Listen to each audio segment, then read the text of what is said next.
I first met Daniel on an unusually warm autumn afternoon, the kind where the air feels heavy with something unsaid. He was leaning against the counter of the small cafe near my apartment, scrolling through his phone while waiting for his order. I noticed him before he noticed me. His sharp jawline, the faint shadow of stubble, and the way his lips curled into an unconscious smile at whatever he was reading.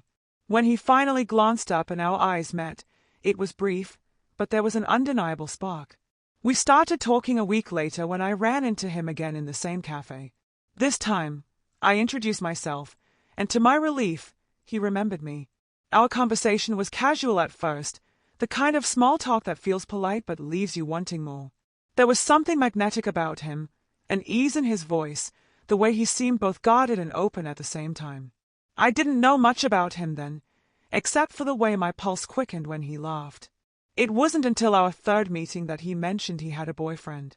His tone was casual, almost apologetic, like he wasn't sure how I'd react. I remember feeling something tighten in my chest, but I pushed it aside. We were just friends, I told myself. Friends could have coffee, friends could text late at night, friends could share secrets. But the truth was, we weren't just friends. Not really. The first time we touched, it wasn't planned. We were sitting side by side on my couch after he'd come over to watch a movie. He reached for the remote at the same time I did, and his fingers brushed against mine.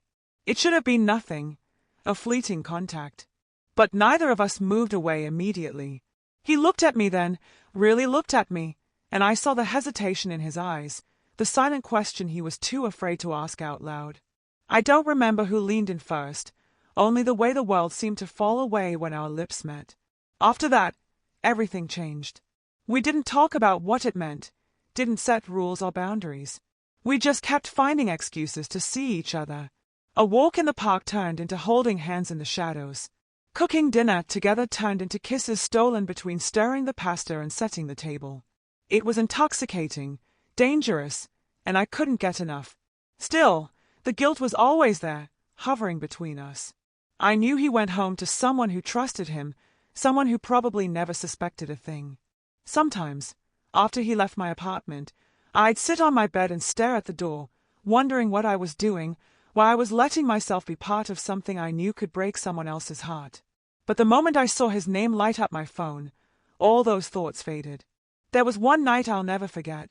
It was raining hard, the kind of rain that makes the city feel quieter, as if it's holding its breath. He showed up at my door, soaked to the bone, his hair dripping onto the floor. He didn't say anything at first, just stepped inside and kissed me with a desperation I'd never felt from him before. Later, as we lay tangled in the sheets, he told me he'd had a fight with his boyfriend. "It's not about you," he said, but I could hear the lie in his voice. I started to wonder if I was becoming something more than just a distraction for him. Was I the reason for the cracks in his relationship, or was I just slipping into the spaces that were already there? I never asked, and he never offered the answer. The turning point came unexpectedly. We were at a quiet bar one evening, tucked away in a booth where no one could see us.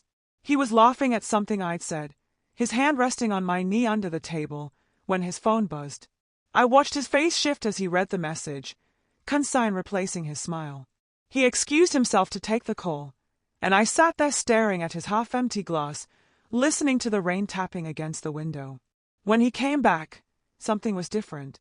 He didn't say it outright, but I could feel the distance between us, a space that hadn't been there before.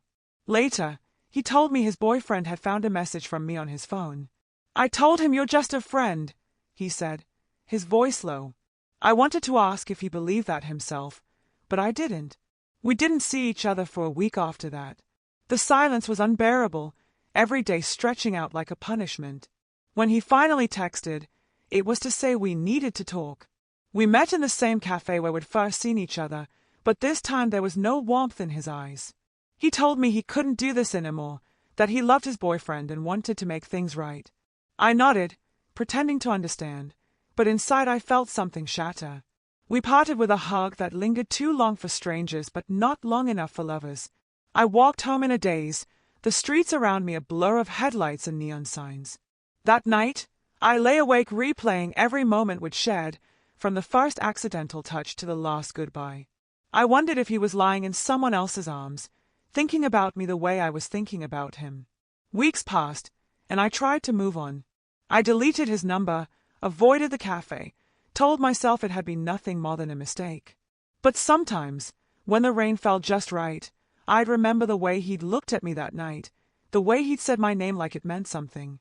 And I knew that, no matter how much time passed, there would always be a part of me that belonged to him, secret, hidden, and untouchable.